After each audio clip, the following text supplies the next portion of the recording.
Ram Ram coders, मुझे उम्मीद है आप सब बहुत अच्छे होंगे। अगर आपको आपके डीएसए से रिलेटेड प्लेसमेंट और इंटर्नशिप प्रिपरेशन में दिक्कत आ रही है, then you can check out our complete placement and internship preparation course. Link for it is in the description box. Well, आज का दूसरा सवाल, ठीक है।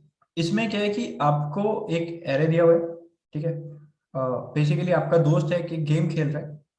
उस गेम में वो क्या करता है कि एक पेयर ऑफ इंटीजर्स को, मतलब पेयर ऑफ नंबर्स को पिक करता है और उनको रिप्लेस कर देता है उनके एब्सोल्यूट डिफरेंस है, ठीक है। दोनों नंबर को रिप्लेस कर देता है उनके एब्सोल्यूट डिफरेंस है। और वो बोलता है कि जब भी मैं ऐसा ऑपरेशन कर दूंगा ना, तो उससे जो जो एरे था उसका टोटल सम डिक्रीज हो जाएगा हमेशा, ठीक है, हमेशा। तो आपको काउंटर करना है इस एग्जांपल को, ठीक है। आपको खुद का एक एग्जांपल बताना है इफ इट इज पॉसिबल। और अगर नहीं पॉसिबल है तो आप बोल देना कि नो इट्स नॉट पॉसिबल, ठीक है। तो आपको क्या करना होगा कि आपको एक एन दिया रहेगा, basically size of an array. कि वो बोल रहा है कि इतने साइज का एरे में अगर मैं किसी भी दो नंबर को चूज करके रिप्लेस करूं उनको, उनके एब्सोल्यूट डिफरेंस है, तो उनका सम रिड्यूस होने वाला है, ठीक है। तो आपको बताना है कि उतने साइज के एरे में वो पॉसिबल है कि नहीं। अगर पॉसिबल है तो you have to return the array also, ठीक है। यस के साथ साथ आपको वो एरे भी रिटर्न करना है, ठीक है। तो एक बार देखते हैं कि किस केस में ये पॉसिबल होने वाला है, किस केस में पॉसिबल नहीं होने वाला है, ठीक है। तो एक बार आराम से बात करते हैं। सबसे पहले ले लेते हैं दो इंटीजर्स, ठीक है। दो इंटीजर्स, सबसे पहले मान लेते हैं हमारा एन का वैल्यू 2 ही है, ठीक है। तो हमें दो इंटीजर सेलेक्ट करना है, ठीक है। पहला इंटीजर मैंने सेलेक्ट किया ए, दूसरा इंटीजर मैंने सेलेक्ट किया बी। वेल, ये ऑब्वियस फैक्ट होना चाहिए कि अगर ए और बी दोनों मैं सेम ले लूंगा, मतलब ये ए इस तरीके से हो जाएगा, तो दोनों का रिप्लेस करूंगा मैं, तो ये 0 0 हो जाएगा, एब्सोल्यूट डिफरेंस, ठीक है। तो ये टोटल गड्ढा में चल गया, इसका सम था 2a और इसका सम है 0। तो इस तरीके से कभी भी हम सेम नहीं लेंगे, ठीक है। तो मैं मानता हूँ कि ए जो है वो छोटा नंबर है और बी जो है वो बड़ा नंबर है, ठीक है। अब मुझे क्या दिया हुआ है कि इसको मुझे रिप्लेस करना है इसके एब्सोल्यूट डिफरेंस है, तो इसको रिप्लेस करना है मुझे बी माइनस ए से। मैंने बी को बड़ा लिया, ठीक है। और इसको भी रिप्लेस करना है बी माइनस ए से। इसका सम जो है b minus a twice shall be greater than और इक्वल टू, ठीक है। रिड्यूस नहीं करना है, बड़ा हो जाए या फिर बराबर हो जाए कोई दिक्कत की बात नहीं है, बस रिड्यूस नहीं होना चाहिए, घटना नहीं चाहिए। It shall be greater than equal to a plus b, ठीक है।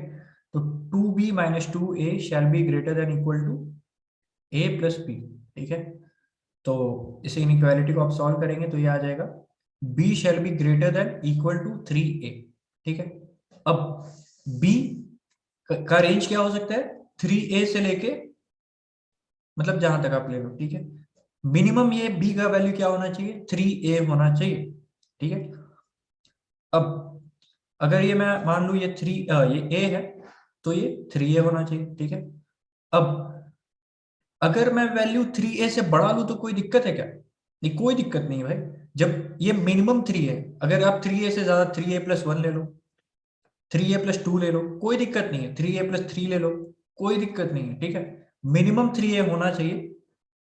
3a से ज्यादा कितना भी ले लो, it is always a positive, ठीक है।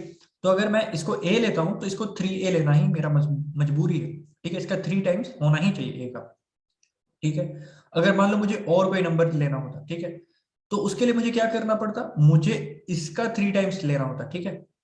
इसका 3 टाइम्स लेना होता, 9a लेना पड़ता। क्यों? अब मैं इसके अकॉर्डिंग क्यों नहीं कर रहा हूं, क्योंकि अगर इसके बड़े वाले से ये 3 टाइम्स है, ठीक है, अगर इसके बड़े वाले से 3 टाइम्स है, तो इस छोटे वाले से तो ऑलवेज ग्रेटर ही है, ठीक है। इट इज 9 टाइम्स है, ठीक है। इसका 9 टाइम्स है और मुझे तो बस 3 टाइम्स से बड़ा चाहिए था। तो मैं हमेशा जो बड़ा नंबर है, जो सबसे बड़ा नंबर है उसका, अगर मुझे नेक्स्ट नंबर अपेंड करना होगा, तो मैं उसका सबसे बड़ा नंबर का 3 टाइम्स अपेंड करूंगा। और बस आप देख भी सकते हो, ये तो प्रूफ हो गया ऑलरेडी। तो बस आपको यही बताना है कि पॉसिबल है या नहीं। तो अभी आपको लग रहा होगा कि ये तो हमेशा पॉसिबल है, ठीक है, हमेशा पॉसिबल है। क्यों? क्योंकि हमेशा ही आप कितना भी ले लो, हर नंबर ले लो और हर नंबर का इंटू 3 करते चलना। पहले आप 1 ले लो, फिर 3 ले लो, फिर 9 ले लो, फिर 27 ले लो, फिर इसी तरीके से 81 ले लो, 243 ले लो, इस तरीके से आप नंबर लेते जाओ। But wait, there is an limit to it. अगर आप 2 का पावर 18 तक जाते हो, तो जो आपका नंबर है वो 10⁹ से छोटा रहेगा, 10⁹ से छोटा रहेगा। लेकिन जैसे ही आप 2 का power 9 sorry sorry sorry sorry अगर आप 3 का पावर 19 18 तक नंबर लेते हो तो वो आपका 3 का पावर 9 10 का पावर 9 से छोटा होने वाला है। लेकिन अगर आप नंबर लेते हो 3 टू द पावर 19, 3 का पावर 19 अगर आप लेते हो तो ये बड़ा हो जाएगा 10 टू द पावर 9 से। और आपको जो भी नंबर आपको सिलेक्ट करना है वो आपको सिलेक्ट करना है 1 से लेके 10 टू द पावर 9 के रेंज।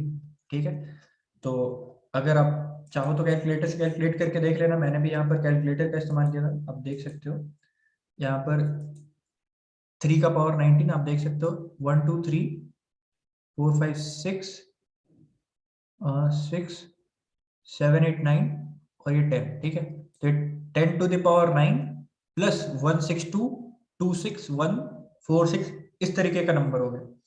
तो अगर मेरा जो साइज ऑफ एन एरे दिया हुआ है, ठीक है, साइज ऑफ एन एरे अगर मेरा वो 19 से छोटा है, मतलब 18 तक जो भी नंबर होगा, अगर आपको मैं 18th पावर दिखाऊं तो क्या होने वाला है, 18th पावर आप देख सकते हो 1 2 3 4 5 6 7 8 9, इसमें 9 ही डिजिट है, तो ये हमेशा 10 टू द पावर 9 से तो छोटा ही नहीं। ठीक है, तो हमेशा ही ये आपके रेंज में आने वाला है, जो आपका ए का वैल्यू को आपको जिस रेंज में रखना है उसी रेंज में ही आने वाला है। लेकिन जैसे ही अगर आप 19th नंबर सेलेक्ट करोगे मिनिमम वेव से, मतलब 1 से स्टार्ट करते हुए, तो भी वो 10 टू द पावर 9 वाले रेंज से बाहर चल जाएगा। ठीक है, तो अगर n का वैल्यू आपका 18 या 18 से लेस है तो आप ऑलवेज बना सकते हो, और अगर 19 या 19 से बड़ा है तो आप नहीं बना सकते। बस that's it, that's the code. अब इसको मैंने कैसे इम्प्लीमेंट किया है मैं एक बार उससे वॉक थ्रू करवा देता हूँ आपको। ये देख सकते हो आप, ये मेरा कोड है। अगर n का वैल्यू आपका 19 से बड़ा हो गया है तो सीधा सीधा यहाँ पर कुछ सोचना समझना नहीं है, सीधा नो। और अगर आपका जो नंबर है वो 10 का पावर सॉरी 3 का पावर 19 से कम है, मतलब सॉरी n का वैल्यू आपका 19 से कम है, 18 के आसपास है या फिर 18 से कुछ भी छोटा है, तो हमेशा आप बना सकते हो। उसमें आपको सीधा यस प्रिंट कराना है और सारे नंबर को आपको आउटपुट कराते चलना है।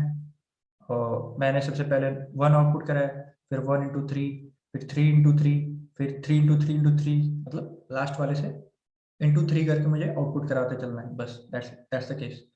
तो मुझे उम्मीद है आपको समझ में आया होगा। अगर अच्छा लगा तो make sure to like share subscribe, और बने रहिए। कोई भी डाउट होगा तो आप कमेंट सेक्शन पे आ सकते हैं या फिर हमारे सोशल मीडिया पेजेस पे भी आप जुड़ सकते हैं। We are always there to help. That's it for now, thank you.